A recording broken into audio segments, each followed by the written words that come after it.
नमस्कार बच्चों। आज हम ब्लड ग्रुप के बारे में जानकारी प्राप्त करेंगे। कौन कौन सा ब्लड ग्रुप होता है और उसका उपयोग क्या है। इससे पहले हम ब्लड की स्ट्रक्चर और ब्लड का फंक्शन जो है वो पढ़ चुके हैं। तो आइए शुरुआत करते हैं। ब्लड ग्रुप यानी कि रक्त वर्ग। ब्लड ग्रुप बच्चों, रक्त वर्ग की जानकारी प्राप्त करने से पहले हम एक बार रिकॉल कर लेते हैं। रक्त की स्ट्रक्चर की बात करते हैं। जैसा कि हमने इससे पहले वाले वीडियो में जान चुके हैं हम कि ब्लड के अंदर कौन कौन से पदार्थ पाए जाते हैं। आइए एक बार फिर से देखते हैं। जैसा कि हमने इससे पहले वीडियो में देखा, ब्लड को दो भागों में डिवाइड कर सकते हैं, बांट सकते हैं। एक भाग जिसे प्लाज्मा कहते हैं, जो 55% रक्त के अंदर पाया जाता है। पीले रंग का चिपचिपा तरल पदार्थ होता है। ये घावों को भरने का काम करता है। इसके अलावा पचित भोजन को हमारी बॉडी की जो सेल्स होती हैं उनके बीच में परिवहन का काम भी करता है। इसके दूसरे भाग में कणिकाएं या कोशिकाएं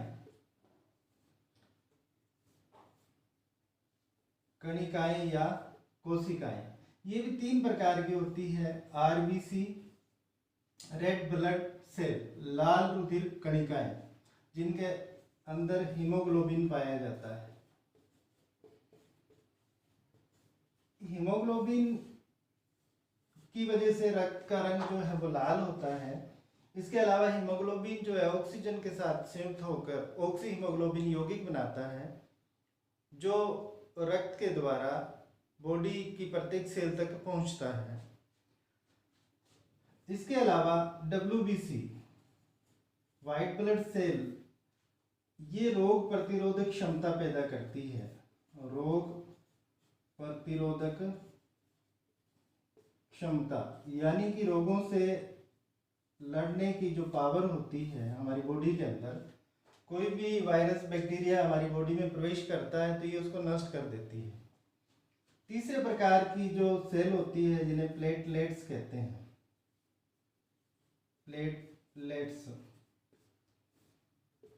प्लेटलेट्स जो होती है वो थक्का बनाने का काम करती है। थक्का जमने में सहायक, यानी कि चोट लगने के बाद में रक्त जब बहता है तो उसे रोकने का काम करती है।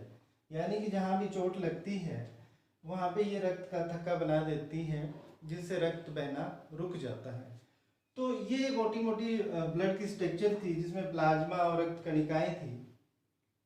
आइए अब जानते हैं ब्लड ग्रुप क्या होता है और ब्लड ग्रुप की खोज किसने करी और क्यों आवश्यकता पड़ी ब्लड ग्रुप की। बच्चों, पहले क्या होता था कि ब्लड की जब भी आवश्यकता पड़ती थी, कोई दुर्घटना, चोट या एनीमिया की वजह से, तो जब रक्त दिया जाता था तो कई बार व्यक्ति की मृत्यु हो जाती थी। तो कई वैज्ञानिकों ने इस पर शोध प्रारंभ किया और उसी क्रम में 1900 से लेके 1902 के बीच में कार्ल लैंडस्टीनर एक वैज्ञानिक हुए जिन्होंने ब्लड ग्रुप की खोज करी। कार्ल लैंडस्टीनर, इन्होंने ब्लड ग्रुप की खोज करी। किस प्रकार से करी एक बार फिर देखते हैं। जैसा कि हम जानते हैं ब्लड के अंदर आरबीसी, WBC और प्लेटलेट्स सेल पाई जाती है और प्लाज्मा पाया जाता है।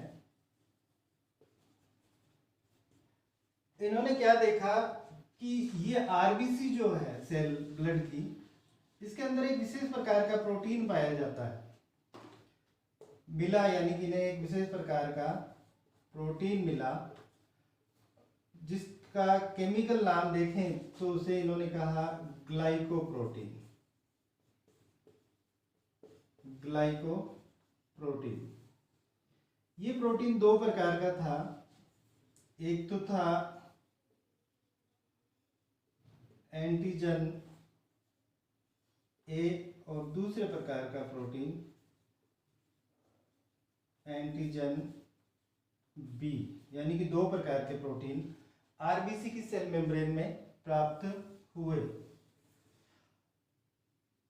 अब वो इन्होंने देखा कि कई व्यक्तियों के ब्लड के अंदर एंटीजन ए पाया, कईयों में बी मिला, कईयों में दोनों मिले और कुछ व्यक्तियों के रक्त में दोनों एंटीजन नहीं मिले। इन्हीं एंटीजन के आधार पर ब्लड ग्रुप की खोज हुई। किस प्रकार से हुई वो देखते हैं, पर उससे पहले हम देखते हैं कि जैसे ये रुधिर है पूरा, इस रुधिर की जो प्लाज्मा है उसमें भी एक प्रकार का प्रोटीन इम्यूग्लोबिन प्राप्त हुआ। इसे शॉर्ट नेम आईजी भी कहते हैं। ये भी दो प्रकार का प्राप्त हुआ, एंटीबॉडी ए और एंटीबॉडी बी। एंटीबॉडी ए और एंटीबॉडी बी, एंटीजन को कैपिटल अक्षर में लिखा गया और एंटीबॉडी को स्मॉल लेटर में लिखा गया। जिस व्यक्ति के रुधिर में एंटीजन ए पाया गया, उसी व्यक्ति की प्लाज्मा में इसके विपरीत एंटीबॉडी पाई गई। यानी कि जिस व्यक्ति के अंदर एंटीजन ए है तो उसके अंदर एंटीबॉडी बी पाई गई।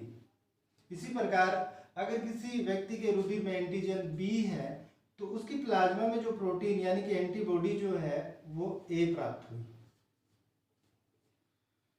तो एंटीजन के आधार पर ब्लड ग्रुप की स्ट्रक्चर हुई, उसको हम सारणी के द्वारा देखेंगे। एक बार फिर से देख लेते हैं। 1900 से लेकर 1902 के बीच में कार्ल लैंडस्टीनर ने ब्लड ग्रुप की खोज करी। ब्लड ग्रुप का वर्गीकरण जो होता है उसे ए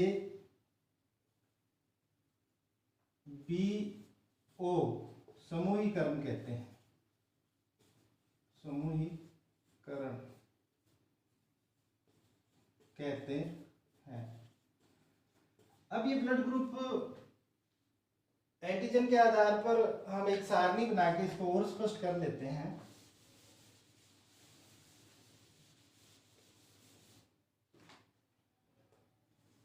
यहाँ मैं एक सारणी बनाता हूँ, उससे आपको पता लग जाएगा किस ब्लड ग्रुप में कौन सा एंटीजन पाया जाता है और कौन सी एंटीबॉडी पाई जाती है। यहाँ मैं लिखता हूँ ब्लड ग्रुप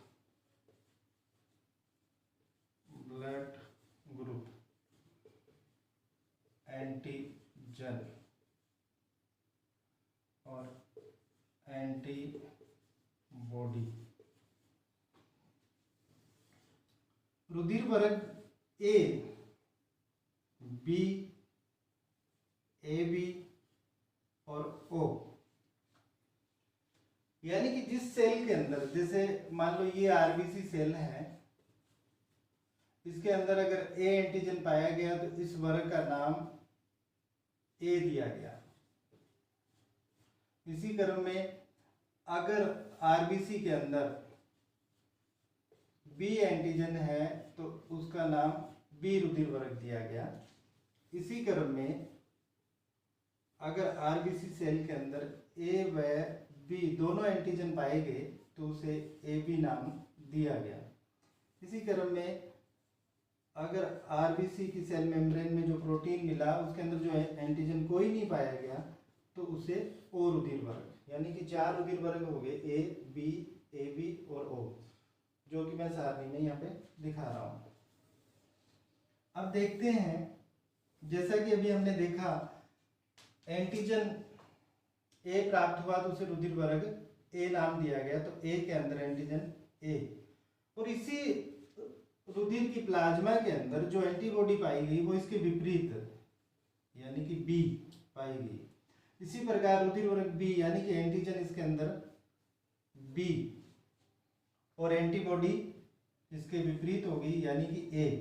इसी प्रकार ए बी रुधिर वर्ग जो है उसके अंदर ए बी एंटीजन और एंटीबॉडी कोई नहीं। यानी कि ए बी रुधिर वर्ग जो है जिसके अंदर एंटीजन ए और बी पाया जाता है उसमें किसी प्रकार की एंटीबॉडी नहीं मिली। इसी क्रम में ओ रुधिर वर्ग जो है उसमें किसी प्रकार का एंटीजन यानी कि किसी प्रकार का एंटीजन नहीं है, तो इसे रुधिर वर्ग ओ कहते हैं। तो इसमें कोई एंटीजन नहीं है और एंटीबॉडी इसमें दोनों पाई गई, ए और बी। तो ये सारणी से आपको स्पष्ट हो गया होगा कि रुधिर वर्ग ए में कौन सा एंटीजन और कौन सी एंटीबॉडी पाई जाती है, बी के अंदर बी एंटीजन और एंटीबॉडी ए। रुधिर वर्ग ए बी के अंदर ए बी एंटीजन पाया जाता है, एंटीबॉडी कोई नहीं पाई जाती। और रुधिर वर्ग ओ के अंदर एंटीजन कोई नहीं है और एंटीबॉडी ए व बी। यहाँ पे एंटीजन का मतलब क्या होता है, हिंदी में क्या कहते हैं एंटीजन को? प्रतिजन। और एंटीबॉडी का मतलब प्रतिरक्षी। तो इस सारणी से आपको स्पष्ट हो गया होगा कि किस वर्ग के अंदर कौन सा एंटीजन और एंटीबॉडी पाई जाती है। रुधिर वर्ग की जांच होने के बाद में जब भी कोई शल्य क्रिया होती या रुधिर की आवश्यकता होती तो व्यक्ति को कृत्रिम रुधिर दिया जाता, उचित रुधिर वर्ग का उसको दिया जाता। परंतु कई बार देखा कि उचित रुधिर वर्ग देने के बाद भी व्यक्ति की मृत्यु हो जाती थी। उसकी वजह क्या थी, उसकी वजह भी हम जानेंगे, परंतु उससे पहले हम जानते हैं कि कौन सा वर्ग या किस वर्ग का रुधिर किस व्यक्ति के मतलब किस किस व्यक्ति को वो दिया जा सकता है या किस वर्ग वाले व्यक्ति को दिया जा सकता है। इसके लिए हम एक सारणी बनाएंगे, उससे अच्छे से ये स्पष्ट हो जाएगा कि कौन सा रुधिर वर्ग किन किन व्यक्तियों को दिया जा सकता है या किन किन वर्ग वाले व्यक्तियों को दिया जा सकता है।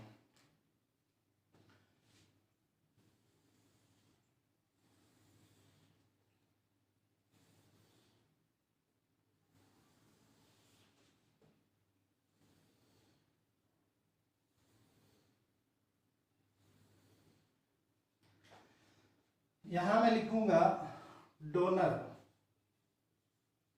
यानी कि दाता, देने वाला जो व्यक्ति है उनका रुधिर वर्ग यहाँ आ जाएगा। यहाँ लिख दूंगा ब्लड ग्रुप। ए वाला व्यक्ति किन किन वर्गों को दे सकता है? बी रुधिर वर्ग, ए बी रुधिर वर्ग और ओ।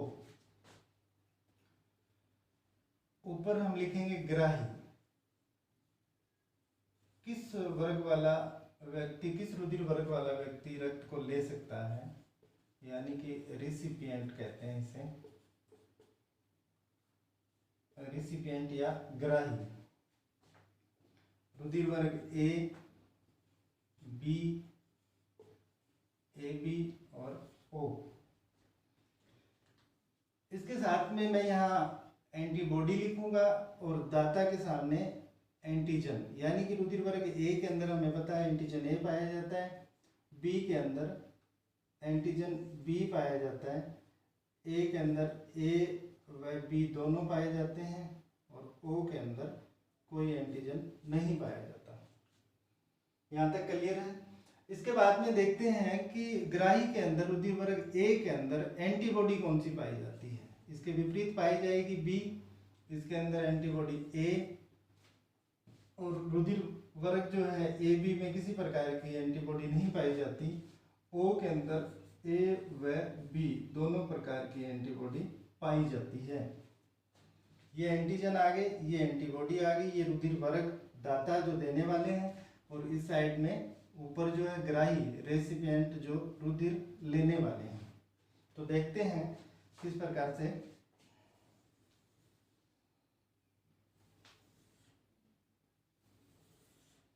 जैसा हम पढ़ चुके हैं कि जिस व्यक्ति के अंदर एंटीजन ए पाया जाता है उसी में एंटीबॉडी बी होती है, यानी कि अगर एंटीजन बी होगा तो उस व्यक्ति की प्लाज्मा में एंटीबॉडी ए होगी। अगर ये कॉम्बिनेशन है तो इन व्यक्तियों को आपस में रक्त दिया जा सकता है। कैसे देखते हैं, जैसे रुधिर वर्ग ए के अंदर ए एंटीजन है और रुधिर वर्ग ए के अंदर बी एंटीबॉडी है, यानी कि विपरीत एंटीबॉडी है, तो इस व्यक्ति को यानी कि ए रुधिर वर्ग वाला व्यक्ति ए रुधिर वाले वर्ग वाले व्यक्ति को रक्त दे सकता है। इसी क्रम में यहाँ देखें कि यहाँ एंटीजन ए है और यहाँ एंटीबॉडी ए है, ये समान हो गई, तो समान होते ही होगा क्या कि रुधिर का थक्का बन जाएगा। अगर इस प्रकार से ए रुधिर वर्ग जो है वो बी वाले को दिया जाए तो ये आपस में चिपचिपा होकर रुधिर का थक्का बना लेगा, जिससे व्यक्ति की मृत्यु हो जाती है। तो ए रुधिर वर्ग वाले व्यक्ति का ब्लड जो है बी वाले को नहीं दिया जा सकता। यहाँ ए बी के अंदर एंटीबॉडी कोई नहीं पाई जाती, तो इसका मतलब ये रक्त इसको दिया जा सकता है। ओ के अंदर ए व बी एंटीबॉडी पाई जाती है और ए एंटीजन इसके अंदर होता है, तो ए मिल जाएंगे और इसलिए ये रक्त इसको नहीं दिया जा सकता। इसी क्रम में बी के अंदर बी एंटीजन पाया जाता है और ए के अंदर बी एंटीबॉडी होती है, तो ये रक्त इसको नहीं दिया जा सकता। इसी क्रम में बी एंटीजन, बी ग्रुप है, बी एंटीजन है, यहाँ बी के अंदर एंटीबॉडी ए है यानी कि विपरीत है, तो ये इसको बी ग्रुप वाला बी को रक्त दे सकता है। इसमें ए बी के अंदर कोई एंटीबॉडी नहीं है, तो बी वाला भी ए बी को दे सकता है, ए वाला भी दे सकता है।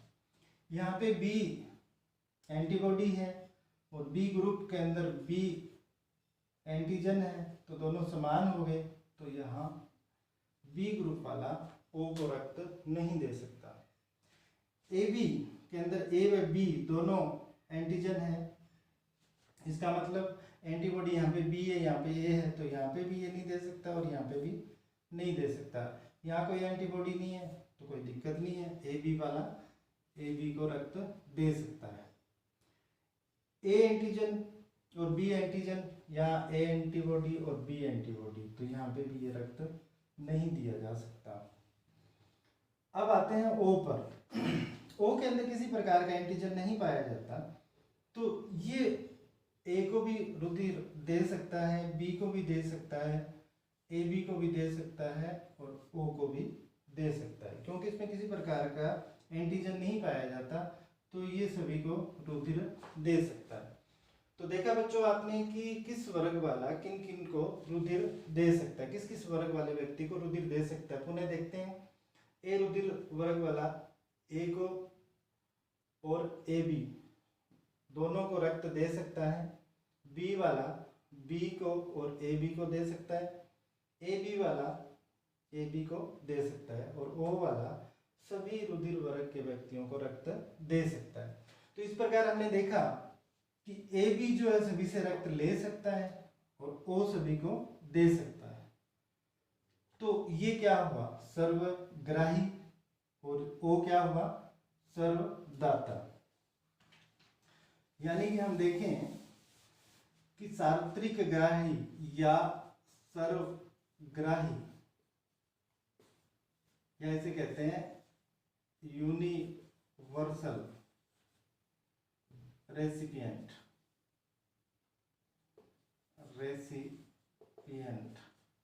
ग्रुप कौन सा हो गया, ए बी। कौन सा ग्रुप हुआ, ए बी। यानी कि ए बी ग्रुप वाला व्यक्ति सभी वर्गों से रक्त ले सकता है।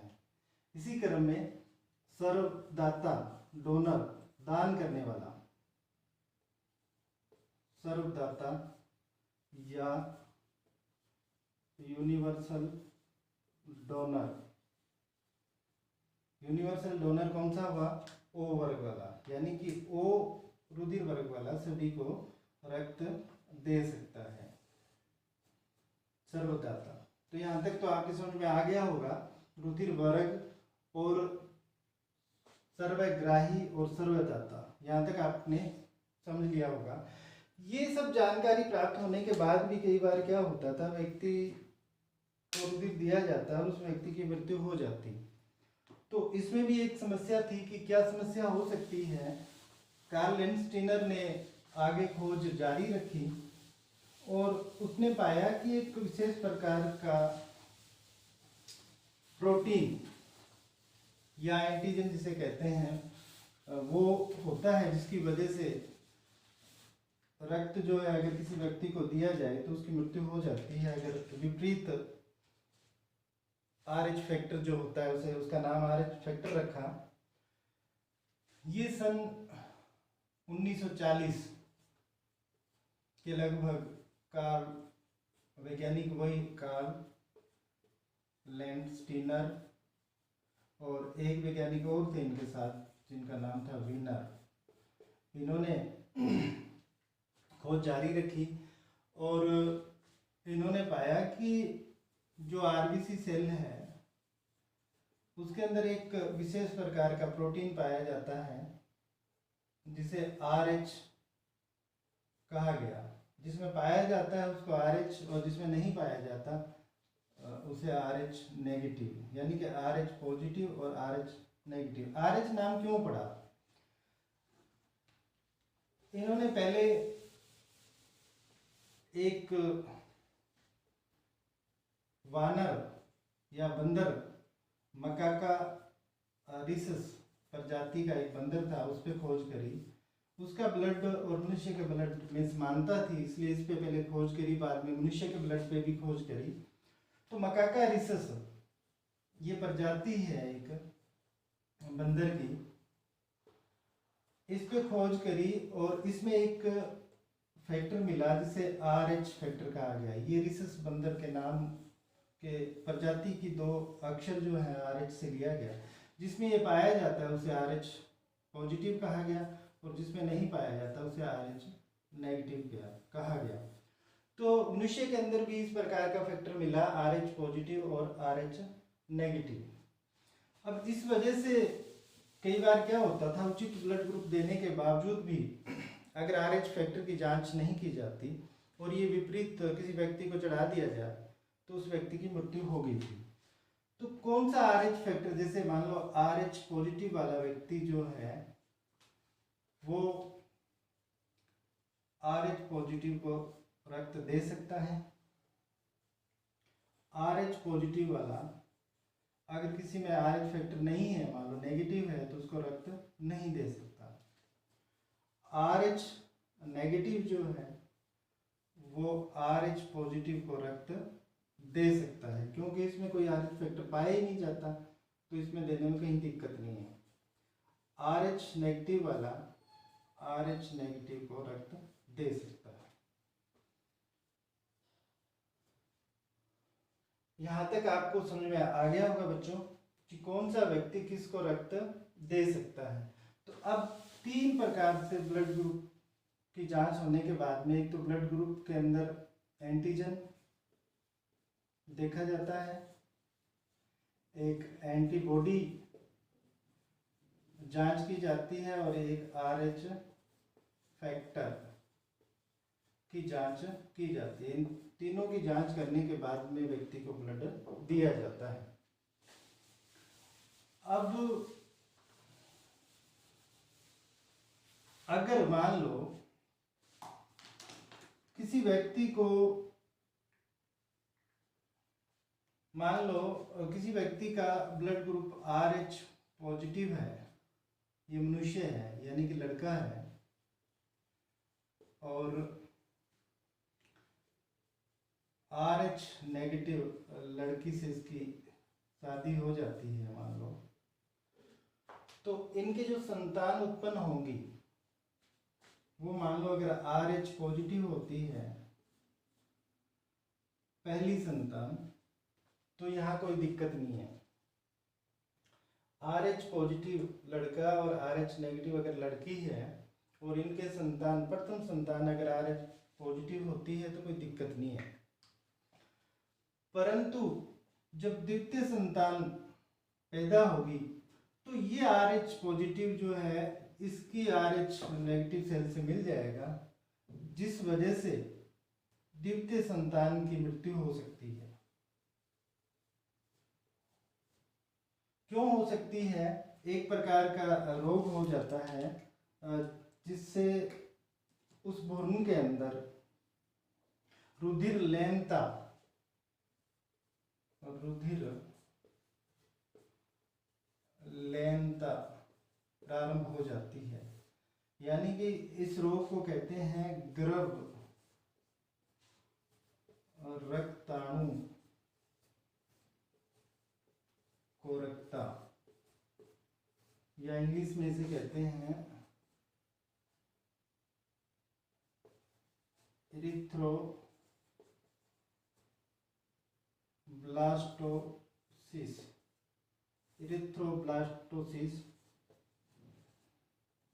फैटेलिस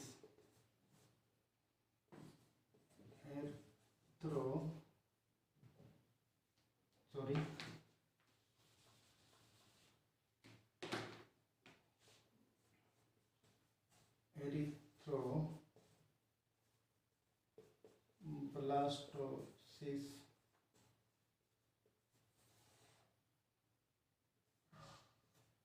फैटेलिस, ये रोग हो जाता है। और इस रोग की वजह से गर्भ के अंदर द्वितीय जो शिशु होता है उसकी मृत्यु हो सकती है, माँ की मृत्यु हो सकती है, बच्चे की यानी कि बच्चे की मृत्यु हो सकती है, माँ की मृत्यु हो सकती है, या बच्चा पैदा होने के बाद में उसमें अनेक प्रकार की विकृतियां पैदा हो जाती हैं। तो इस समस्या के समाधान के लिए प्रथम प्रसव के बाद माँ को एक इंजेक्शन दिया जाता है। यानी कि प्रथम बच्चा पैदा होने के 24 घंटे के अंदर एक इंजेक्शन दिया जाता है जिसे कहते हैं रोहेगम।